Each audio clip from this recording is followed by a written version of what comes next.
Okay, good. So what we're going to do today, first of all, we will continue on this further discussion regarding speed of sound and actually moving the characteristics of a sound wave. We will continue doing that, and then we will watch a video, an 8-minute long video regarding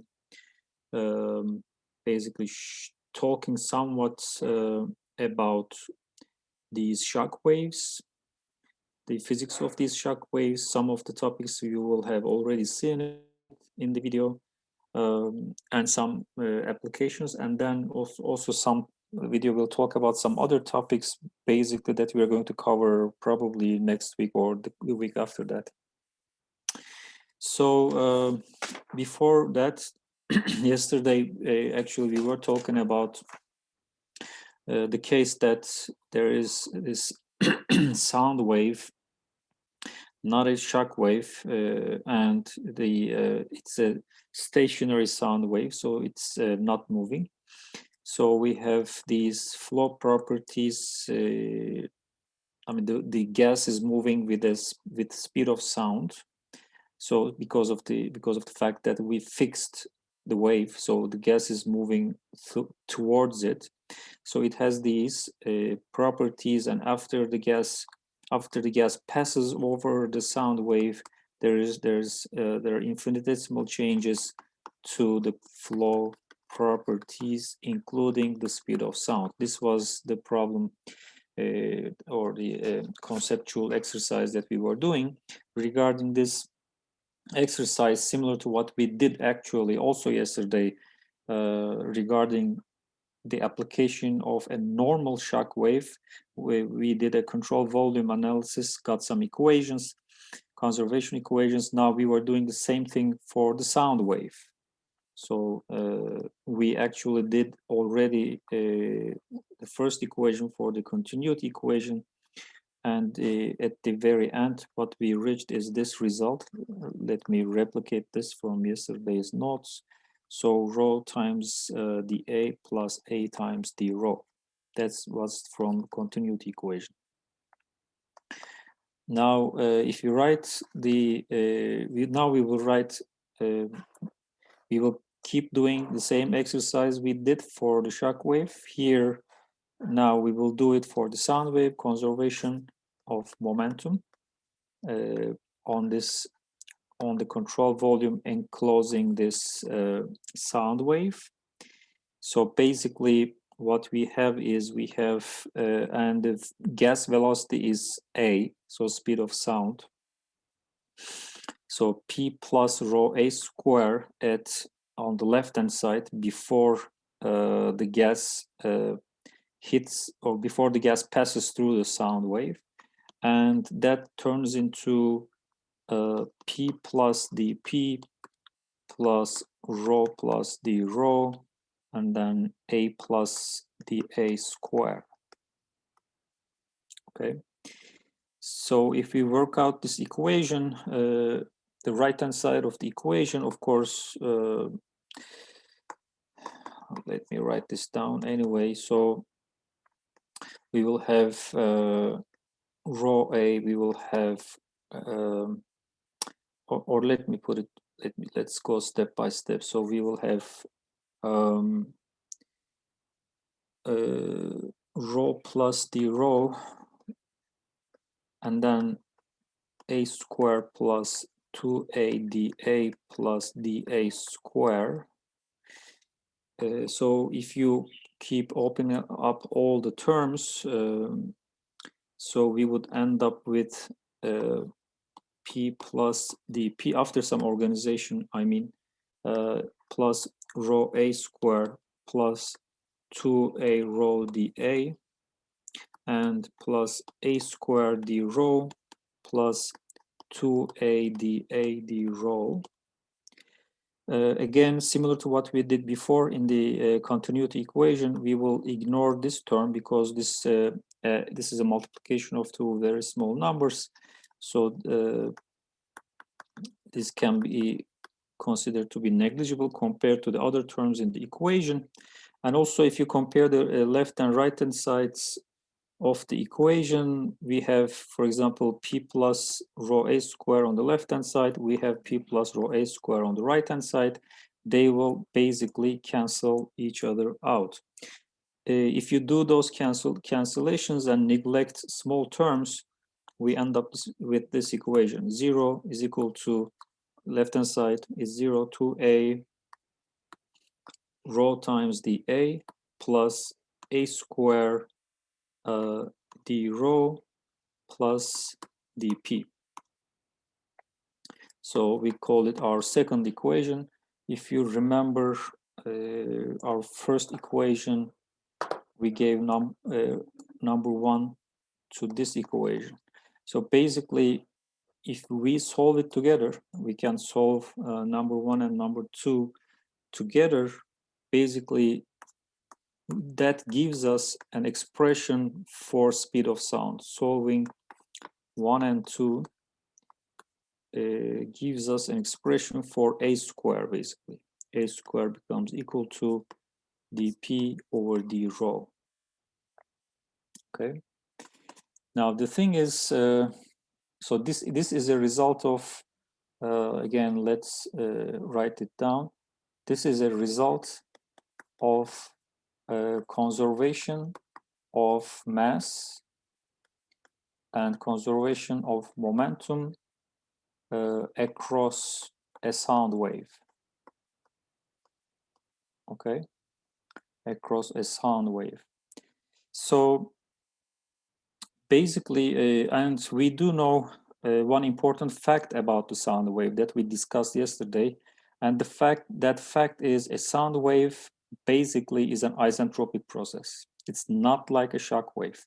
It's a shock wave is an adiabatic process, but an irreversible process. Sound wave is both adiabatic and reversible, and the reason that it is reversible, which makes it isentropic, is that the changes are extremely small when a sound wave passes over a gas, or the gas passes through a sound wave. So therefore, this actually derivative, the importance of the fact that this being isentropic is that this derivative is actually must be taken for an isentropic process because of the fact that we are dealing with a sound wave. That helps us actually finding out some expressions for this derivative, because it says, if you're interested in finding the value of speed of sound anywhere in a medium, you need to find you need to find the function, mathematical function, that describes the variation of pressure with density. Okay. Well, we already did that actually. I think last week we derived and we can find those equations if it's an isentropic process, and in this case we do have an isentropic process, and for an isentropic process we already have those functions. Those functions are what we called last week isentropic relations. So just remember that. Let's recall, for example, the relation between pressure and density, and that is exactly what we need here in this equation. For example, P1 over P2 becomes equal to rho1 over rho2 to the power gamma for an isentropic process, and gamma was the ratio of specific heats, or specific heat ratio. For an isentropic process, this is valid. So which means that, this equation actually tells that along a streamline, P divided by rho to the power gamma is actually a constant. Okay, it's constant, let's say C, because basically P1 divided by rho1 to the power gamma is equal to P2 divided by rho2 to the power gamma. So P over rho to the gamma, that parameter basically is a constant in an isentropic process. So from here, basically what we can write is the relation, or the function that we were talking about, the function between pressure and density. So this becomes equal to this constant times rho to the power gamma. This is our function. And for this isentropic process, in order to find the speed of sound, we need to take the derivative of that function. Okay, so that's what we do. So basically, if you do that,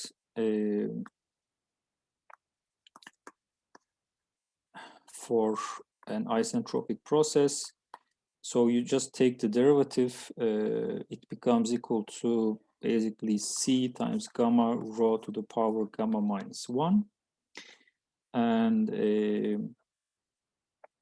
here we do know what c is. C is equal to p to the power rho, I'm sorry, p over rho to the power gamma, and multiplied with gamma and multiplied with rho to the power gamma minus 1. Okay, so after simplification, this becomes equal to gamma times p divided by rho. So dp over d rho for an isentropic process becomes equal to this, gamma times p over rho. So therefore, if I insert it back into the speed of sound equation, and taking the square root basically to get the actual value, this becomes equal to square root now of gamma times p over rho.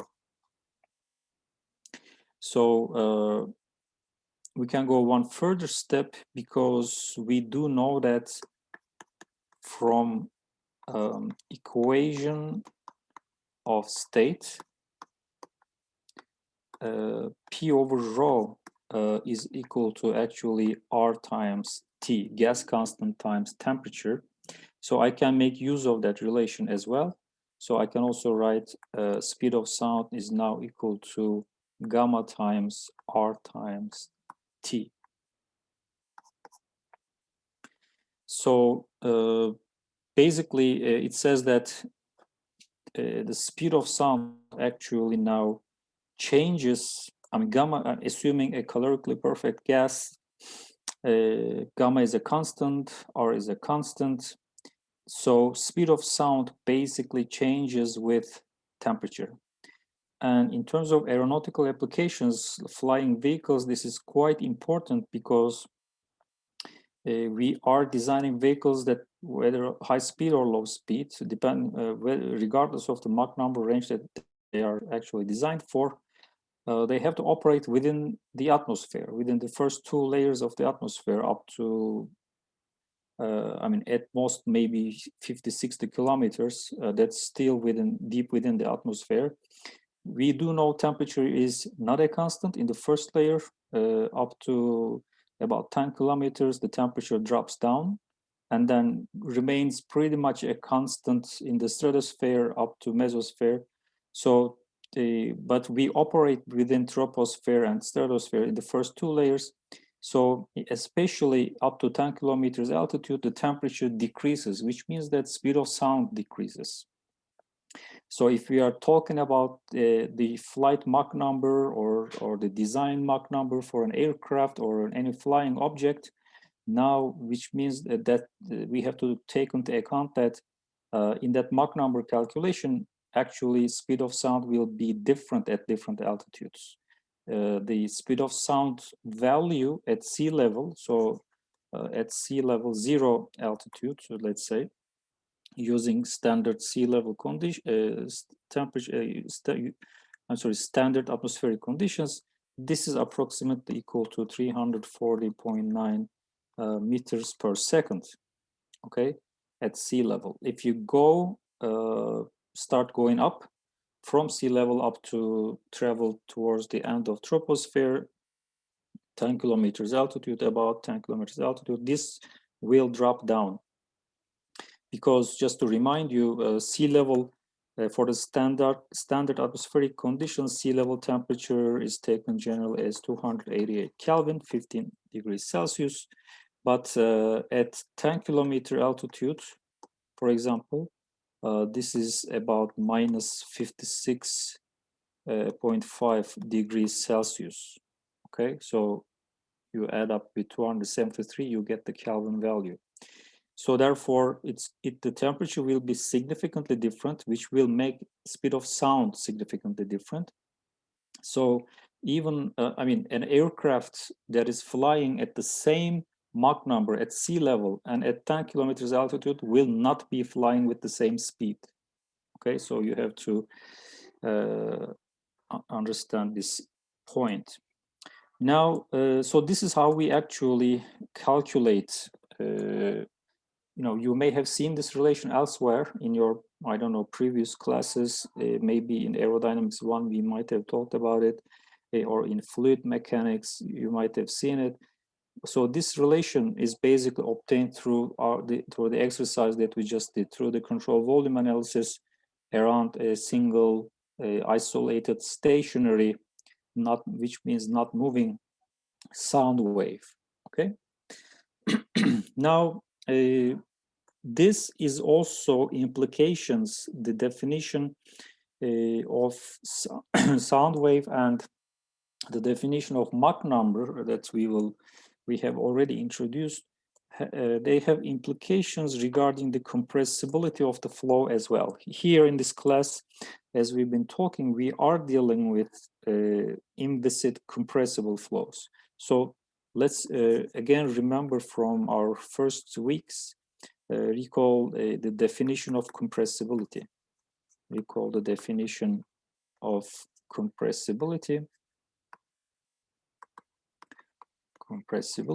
And we said we used the Greek letter tau, tau s, maybe, if I remember correctly. So minus 1 over specific volume multiplied by the derivative of specific volume with respect to pressure at constant entropy. And by the way, we do know that specific volume is actually 1 over density. So we know that. So let's keep it here. This is actually 1 over rho. So therefore, you might guess where this is going. This parameter compressibility actually will be related to speed of sound. Let's do that exercise quickly. So this is minus rho times minus 1 over rho square. I'm just basically writing 1 over rho instead of V, basically, instead of specific volume. So this times d rho over dp at constant entropy.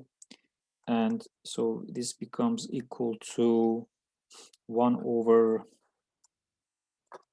rho times dp over d rho at constant entropy. And we know what this is. This is the square of the speed of sound.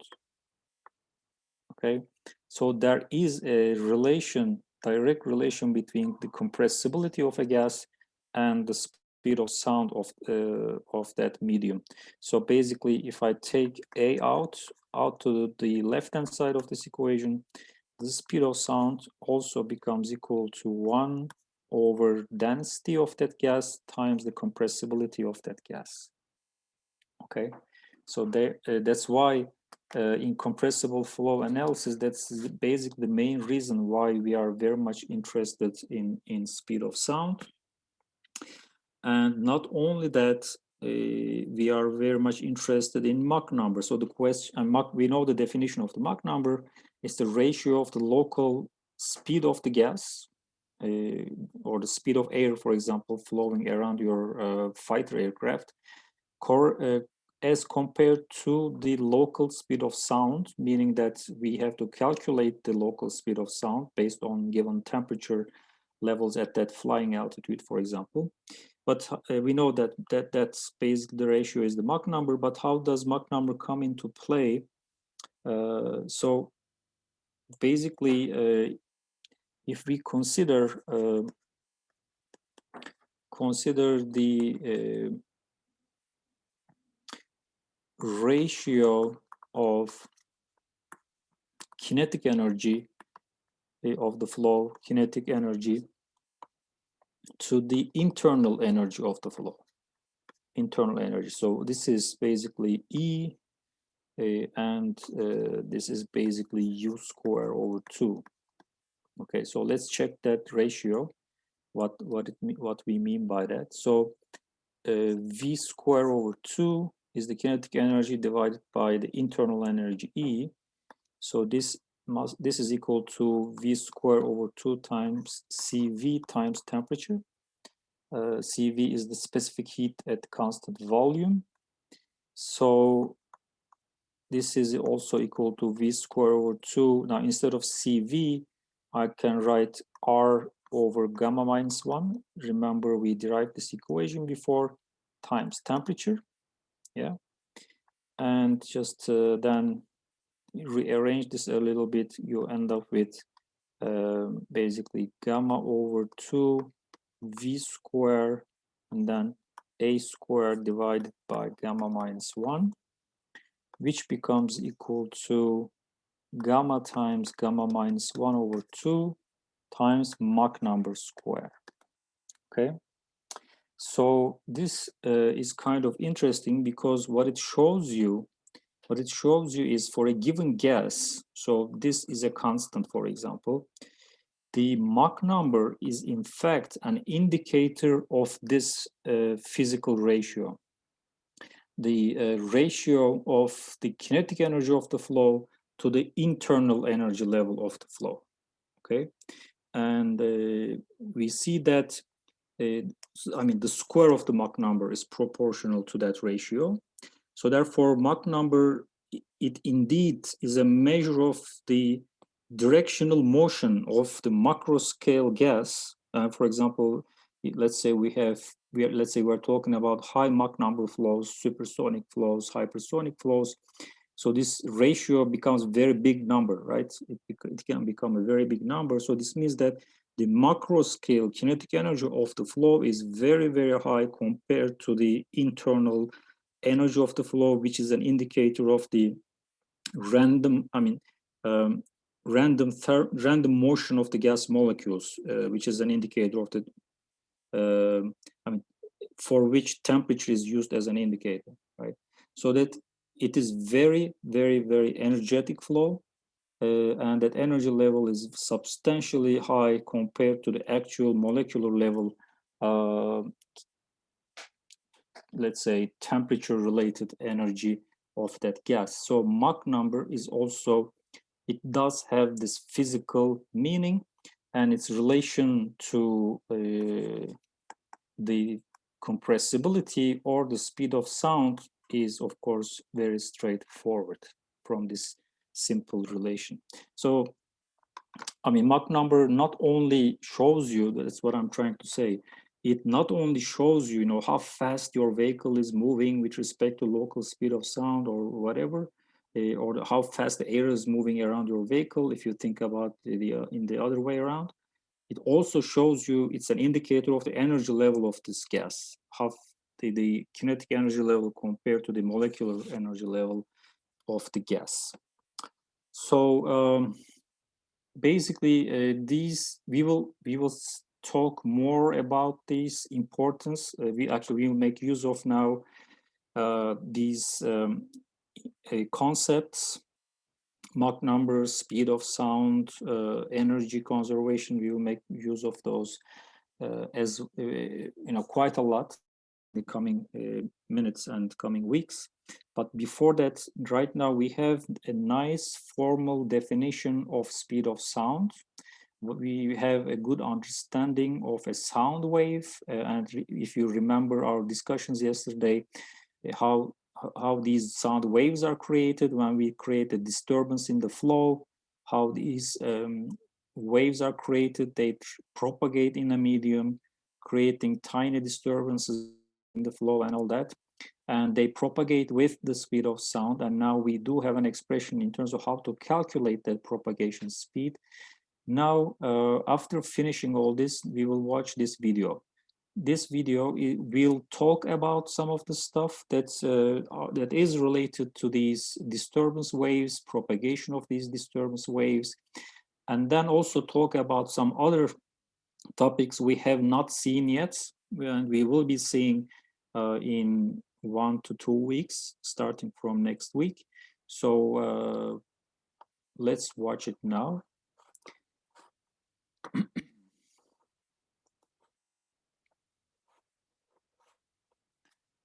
Just a second. Okay. Sorry. I need to share this one, also the sound.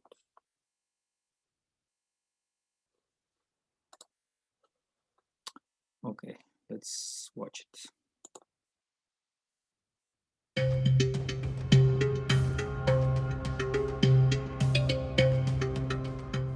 The aircraft of today are no simple machines. They not only push the boundaries of transportation, military, and defense, they push the very boundaries of fluid mechanics. Listen to that.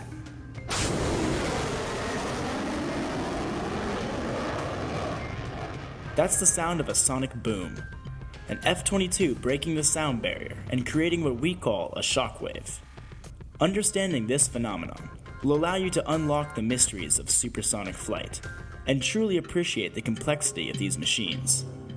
This video will provide you with a conceptual framework of shockwaves, as well as specific examples to help you study the different types of shocks.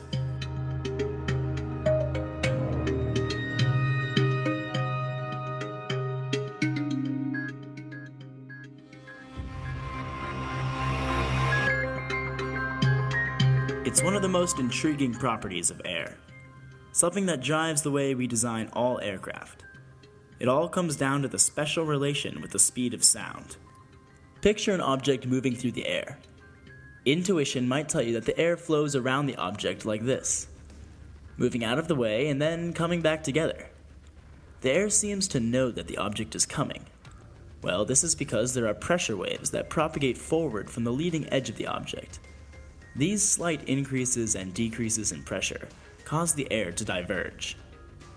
You could think of these as sound waves because, after all, sound is just a disturbance in air pressure. Pressure waves are being transmitted. What's really happening is the molecules that interact with the surface reflect off the surface and then interact with other molecules that are sitting in the air. In a subsonic case, that's what's happening. So the molecules can actually rebound off the body and then travel faster forward than the body does. So the sound, if you will, travels faster. The molecules travel faster than the body does. So the flow in front of the body is being warned by these pressure waves. So before the body gets there, these pressure waves, or sound waves, we can think of them as, are in front of the body. And basically those sound waves are the underlying molecules moving faster than the vehicle itself. These pressure waves are similar to a car's brake lights on the highway. When one car slows down, the one behind that will respond, and so will the one behind that. This passing of information is similar to how air molecules know to move out of the way. But imagine this ball is now moving faster than the speed of sound, roughly 760 miles per hour. The oncoming air is now quicker than these propagating pressure waves, so there's no way to deliver the information of the approaching ball. So there's an instantaneous deceleration of the air from supersonic to subsonic. This is called a shock wave. You can think about shock waves as many sound waves stacked on top of one another. Look at how the pressure waves from the front of the ball are all compressed down into one.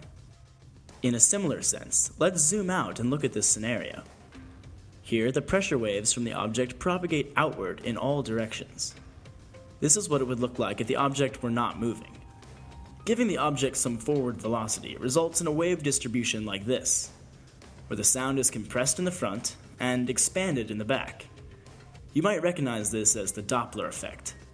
If we push it to the extreme, past the sound barrier, it looks like this. Notice how the constructive interference now lies along these lines. That's the shock wave. An observer standing here will therefore not hear anything, but an observer here, well,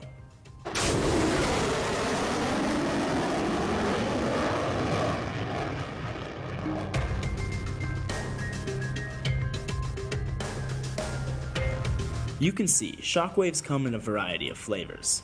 The type that formed in front of the ball is known as a bow shock or detached shock. It is special in that it is not connected to the ball in any way. It is also complicated to study since it very much depends on the geometry of the object. But in general, bow shocks will form only with blunt objects. As the ball becomes more streamlined and eventually more pointed, the shockwave will too. until it hits a critical point where the bow shock becomes an attached oblique shock like this one. This critical point depends on the speed of the flow and the angle of the cone. Aircraft designers want to avoid bow shocks at all costs since they provide a detrimental amount of drag. A rounded front may work for subsonic airplanes like this one, but supersonic aircraft like the F-22 have pointed tips to ensure oblique shocks. Oblique shocks are formed when the supersonic flow is rapidly redirected, and they have little effect on drag because they do not actually slow down the air, they actually speed it up. The angle of the shock wave and the angle of the flow redirection are related to the Mach number by the theta-beta Mach relation.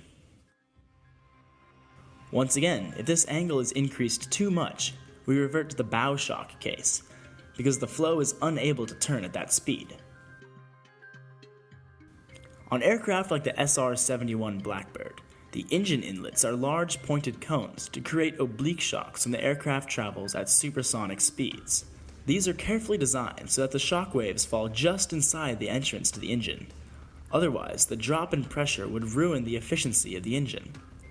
This cone can actually slide back and forth depending on the speed of the aircraft. It's complicated machinery like this that utilizes the properties of shock waves. So that covers oblique shocks and bow shocks, but what if we explore the other extreme? The flow is not turned at all. This is what we call a normal shock since it forms perpendicular to the surface. Normal shocks occur when there is a change in the flow area, and similar to bow shocks, they change the flow from supersonic to subsonic. Similar to oblique shocks, they are also attached to the body. We can use the Mach jump relation to analyze how significant this deceleration really is. Normal shocks often form on the upper surface of wings because the flow speeds up enough locally to go supersonic. Since normal shocks also have drag, high-speed aircraft often have swept wings so that these normal shocks behave like oblique shocks and airspeed is maintained. For a given amount of, say, lift that we have to generate in a transonic aircraft, we'd like the shocks to be as weak as possible. And again, that gets back to we want the losses that occur at a shock, the entropy increase or the loss of efficiency to be as small as possible.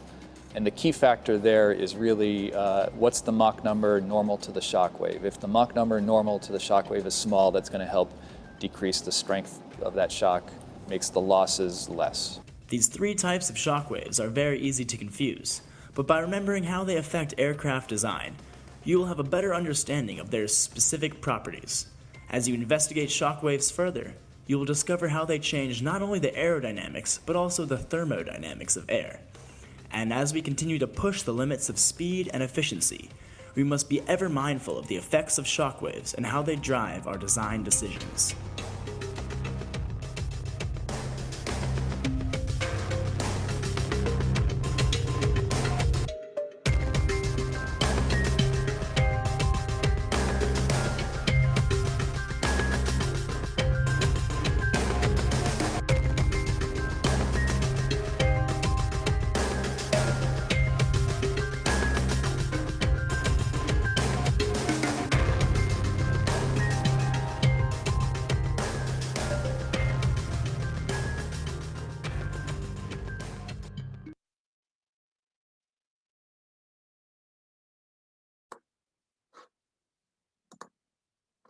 Great. So, I really like this video. Maybe we will watch it again because some of in the part 2 of the video, as you have seen, there are certain things that the presenter talked about.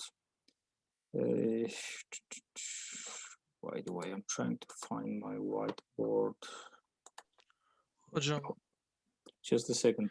Certain things that, don't forget your question, I'll come back to you. For example, he talked about what we call theta beta M relation, this complicated looking chart, for example. We will learn that. And also the shock wave relation, or he said shock jump relation, so we will also learn that. So maybe we will watch the second part later again when we come to that. But the important thing in the part one of that video was that the fact that disturbances propagate with speed of sound from a vehicle, and if that as the vehicle gets moving, faster and faster and faster, those disturbance waves or the sound propagation waves behave as you watched in the video. So that is basically the main physical reason how shock waves are created. And in terms of designing these high-speed aircraft, as engineers, aerospace engineers, our job is to be able to calculate, since our job is to be able to calculate the loads on the aircraft, aerodynamic loads, even before, of course, we build a prototype, we need to know the flow of physics, and we need to know all relevant equations. Yes, Melih, you had a question. Hocam, could you suggest some more videos like this related to our topics via AutoClass, if you have some? If I have, okay, I will share them as soon as I find them. Just I want to mention one more thing. It's not only about the aircraft shape itself. I mean, he said that subsonic aircraft has a blunt, generally a blunt nose, and supersonic aircraft has generally a sharp nose to have basically attached shock waves at the nose. This is one thing, but there's also another thing he mentioned. The understanding supersonic flow is extremely important in terms of inlet design. Okay, he talked about the inlet of the SR-71.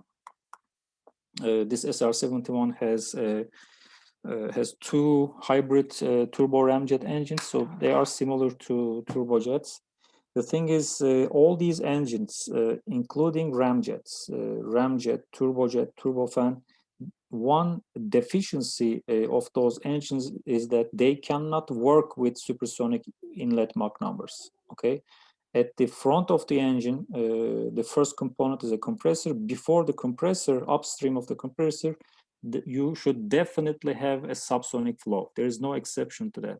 So therefore, for supersonic flying aircraft, well, the aircraft might be flying at Mach 2, but the engine requires Mach 0.4 or so in front of it. So we need to design specialized inlets with such that we make use of these oblique shocks and normal shocks in such a manner that it's very efficiently slow the flow down to low Mach numbers. So in terms of inlet design, and I guess you might probably see this partially in a propulsion 2 class, because inlet design is a part of that class. So it's extremely important, not only for supersonic flying aircraft, but also for supersonic flying missiles, but more like air-breathing missiles. So there are different types of missiles which are only rocket-powered, no air-breathing.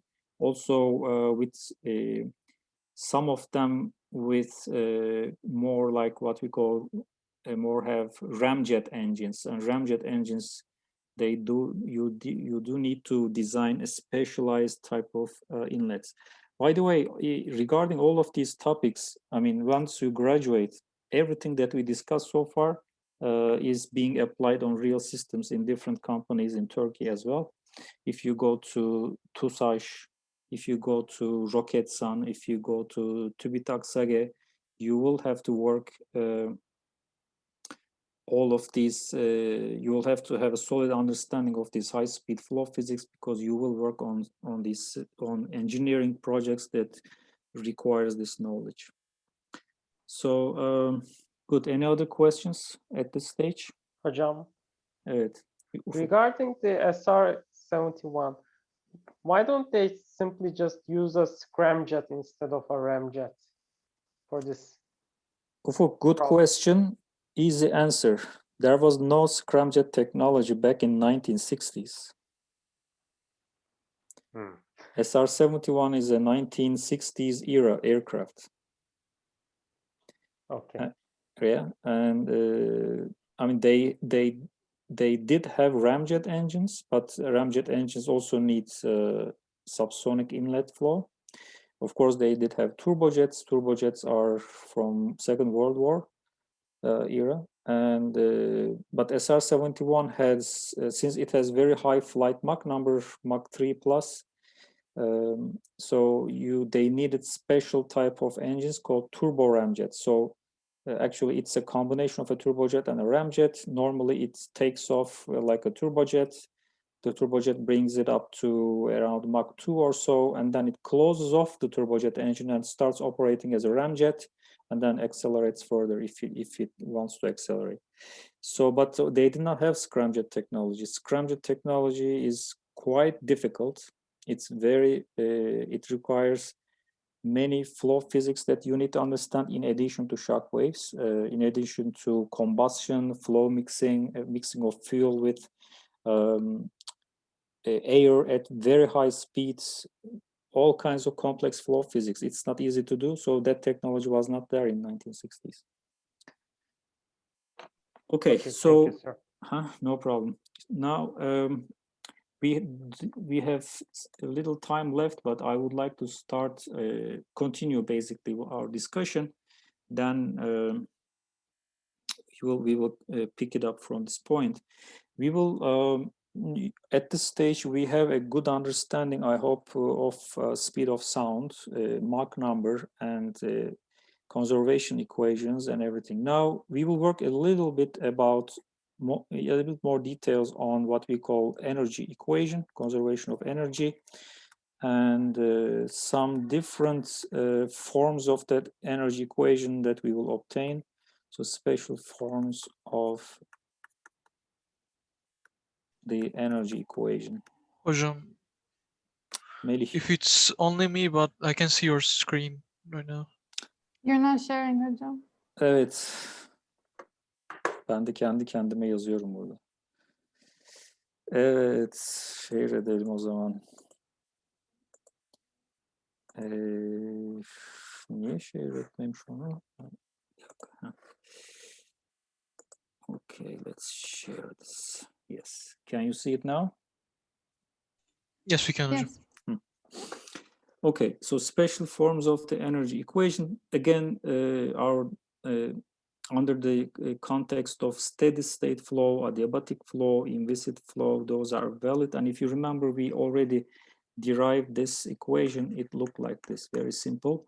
Of course, now along a streamline, H1 plus V1 square over 2 must be equal to H2 plus V2 square over 2. Now let's write this down. This is for a steady, adiabatic, and what else? Inviscid flow.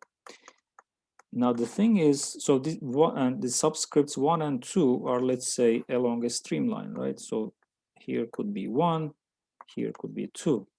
But I did not say anything about the existence of a shock wave. A shock wave could be present here, or it may not be present. It doesn't change anything in terms of this energy equation, because even if whether you have a shock wave or not, it will still be a steady equation. I mean, steady process. It will still be an adiabatic process. It will still be an inviscid process. So this relation and everything incoming that we're going to discuss is valid between points 1 and 2 on a streamline, whether there's a shock wave or not. Okay, so let me first clear that up before we go further into the equations. So good, and here V, in reality, you know, velocity, just a quick side note, V, yes, is the velocity, and it is a vector, and it does have components, but so let's say Ui, Vj, and Wk, but here we are interested also in, first of all, our focus will be on one-dimensional flow, so we will have only a U component, so 1D flow. So basically we are talking about a straight streamline, not like this, not like in this sketch that I've just drawn.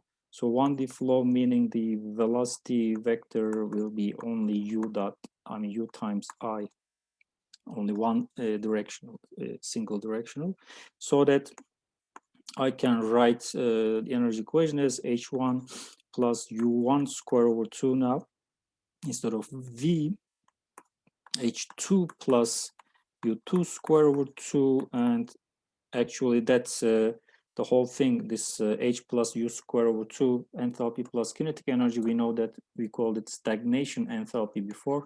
So H0 must remain constant along a streamline like that from 1 to 2 as long as it's an adiabatic process. So still, regardless of the fact that whether there's a shock or not, it is going to be an adiabatic process.